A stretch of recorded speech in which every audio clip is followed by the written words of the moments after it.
Yo Freunde, Barbecue und damit willkommen zur Tower of God Review zu Kapitel 505. Ein absolutes Banger-Kapitel, würde ich sagen. Vom Hype her noch nicht so krass wie die Kapitel, wo White Bam erzählt, dass er Prinz und Akraptor getötet hat, aber schon ähnlich heftig. Ich habe auch das Gefühl, dass wir diese Skala in den nächsten Wochen sogar noch überbieten könnten. Wir haben in diesem Kapitel tatsächlich dann nochmal Aufbau bekommen in Richtung Shion-Hi-Ha. Hätte nicht unbedingt sein müssen, finde ich, aber vielleicht wird es trotzdem ganz interessant.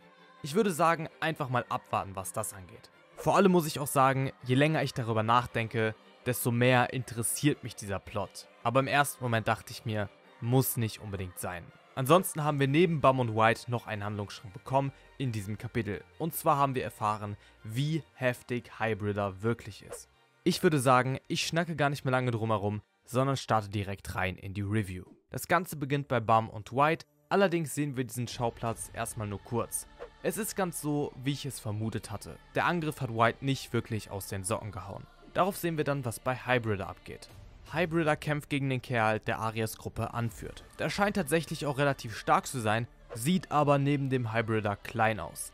Wir erfahren, was ihn so besonders macht, beziehungsweise was es überhaupt mit ihm auf sich hat. Das Monster stammt von niemand Geringerem als Sahat persönlich. Es ist ein Testmodell, welches Sahat Yasracha geschenkt hat. Demnach kann man sich vorstellen, wie stark dieses Monster ist. Sobald es einmal auf freiem Fuß ist, kann es zumindest in diesem Spiel nicht mehr eingefangen werden. Und dieser Typ, der eigentlich echt stark wirkte, wird von Hybridder fast fertig gemacht. Also wir sehen nicht, wie es ausgeht, aber Hybridder hat deutlich die Oberhand. Es kann sich zum Beispiel auch einfach so regenerieren und das ist an sich schon eine heftige Fähigkeit, aber es wirkt fast so, als würde es dadurch stärker. Oder zumindest lernt es sehr schnell. Das Monster wird also auf jeden Fall nochmal spannend werden. Hier stellt sich dann natürlich auch die Frage, inwieweit Masheni das alles so haben wollte, wie es jetzt passiert. Und natürlich auch, inwieweit Sahat es so wollte, wenn er hier schon indirekt involviert ist. Zumal Sahat dem Gegner vom Hybridder wohl auch das Angebot gemacht hat, dass er bei erfolgreichem Abschluss Teil seiner Streitkräfte wird. Auf jeden Fall sehr spannend, was hier passiert.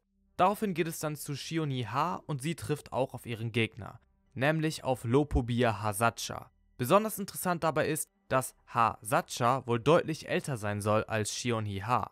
Und diese ist ja auch nicht die allerjüngste, wie wir wissen. Von daher wird das Match durchaus interessant. Zumal da noch ein Aspekt hinzukommt, denn Hasacha ist Yasrachas First Division Commander, so wie Shion-Hi-Ha Kelevins war. Das war dann aber auch schon alles zu diesem Plot und dann sehen wir endlich das, was wir alle sehen wollen. White vs. Bam.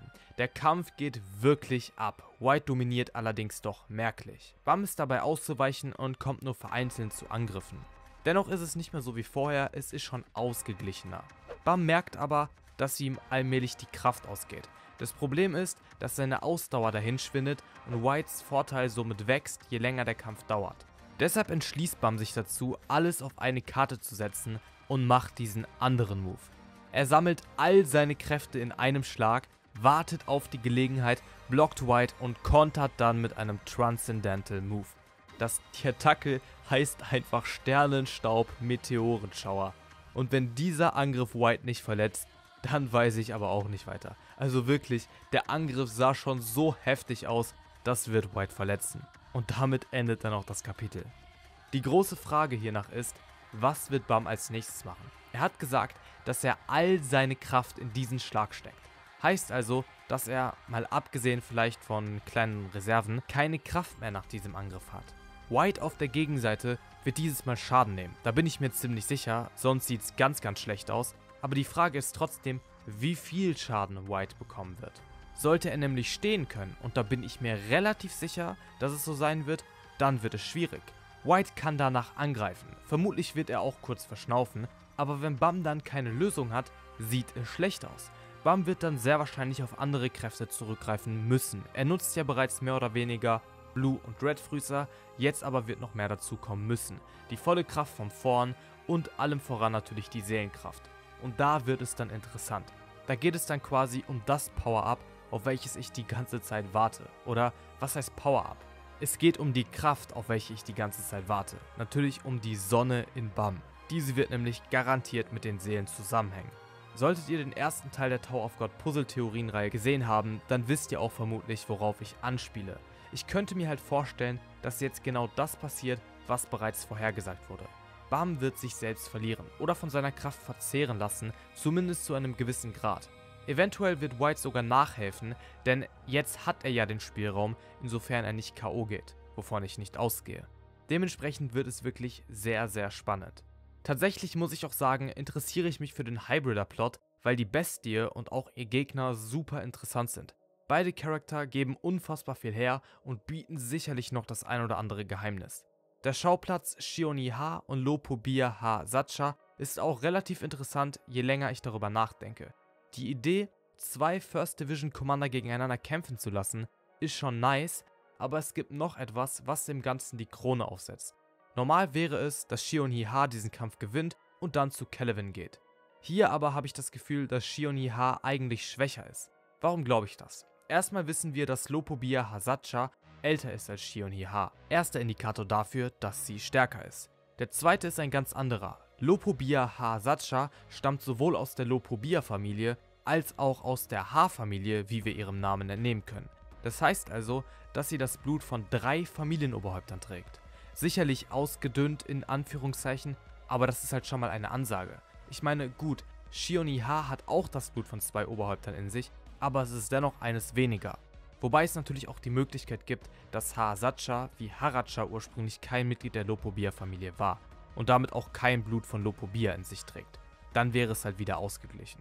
Die Option ist auch gar nicht mal so unwahrscheinlich, würde ich sagen. Dennoch hätte sie dann zumindest die Yasracha-Kraft, was halt auch wieder ein Bonus ist. Und wer sich fragt, warum die Mitglieder der Ha-Familie von 2 Oberhäuptern abstammen, ich erkläre es noch einmal kurz. Yurin-Ha und Ari-Han sind jeweils Oberhäupter und haben gemeinsam Kinder. In ihrem Fall waren es Zwillinge. Diese Zwillinge sind die einzigen Kinder, die Yurin-Ha zur Welt gebracht hat. Sie bilden also die Hauptzweige der Familie. Im Übrigen streiten sie sich auch darüber, wer von ihnen der rechtmäßige Erbe sei, weil Yurin-Ha sich sowieso nur selten in die Familienangelegenheiten einmischt und es deshalb wichtig ist. Diese haben wiederum Kinder und aus dieser Verbindung ging dann zum Beispiel Jin Sung-Ha hervor. Damit sind sowohl Yurin-Ha als auch Ari-Han seine Großeltern. Nach Shin-Sung kommt die Generation von Yuri Sahat oder auch Shion-Hi-Ha, welcher ein wenig älter als Yuri ist. Heißt also, dass Shion-Hi-Ha ebenfalls das Blut von Ari-Han und Yurin-Ha in sich trägt, weil die beiden eben ihr Urgroßvater bzw. ihre Urgroßmutter ist. Die Überlegung geht jetzt natürlich dahin, dass Ha-Sacha aufgrund der Tatsache, dass sie älter ist, womöglich in die Jin-Sung-Generation fallen könnte, wenngleich sie vermutlich auch ein wenig jünger und garantiert deutlich schwächer als Jin-Sung ist. Demnach hätte sie Shion-Hi-Ha eigentlich einen Vorteil gegenüber, zumindest wenn man es auf diese Faktoren beschränken würde, was man nicht machen sollte. Aber ihr merkt schon, dass es durchaus ein interessanter Kampf wird. Vor allem finde ich es aber für das Worldbuilding interessant, weil man wohl einen besseren Einblick in die Familien bekommen könnte. Ansonsten könnte man auch noch sagen, dass die Möglichkeit besteht, dass Ha-Sacha aus einem der wenigen Nebenzweige stammt. Allerdings bin ich mir da nicht sicher, wie es in diesem spezifischen Fall funktionieren sollte. Also aus welcher Verbindung sollten Nebenzweige hervorgegangen sein, wenn es nur die Zwillinge gibt. Zumal diese ja auch trotzdem dann eigentlich von Yurin-Ha und Ari-Han abstammen müssten. Es sei denn, es handelt sich um irgendwelche adoptierten Personen, das wäre halt möglich, aber ich würde es zumindest für interessanter erachten, wenn es in diesem Fall nicht so wäre. Sollte es aber so sein, wäre es eigentlich auch interessant, weil es diese Frage mit den Nebenzweigen beantworten könnte.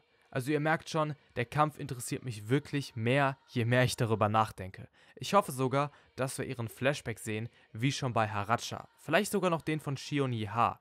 Allerdings am besten so, dass aktuell zumindest viel Zeit für White vs. Bam bleibt.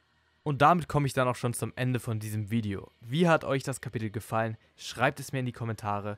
Was sagt ihr auch zur Shion-Hi-Ha und zur Ha-Sacha-Thematik? Lasst es mich wissen. Ich wünsche euch noch einen schönen Tag. Ciao und bis zum nächsten Mal.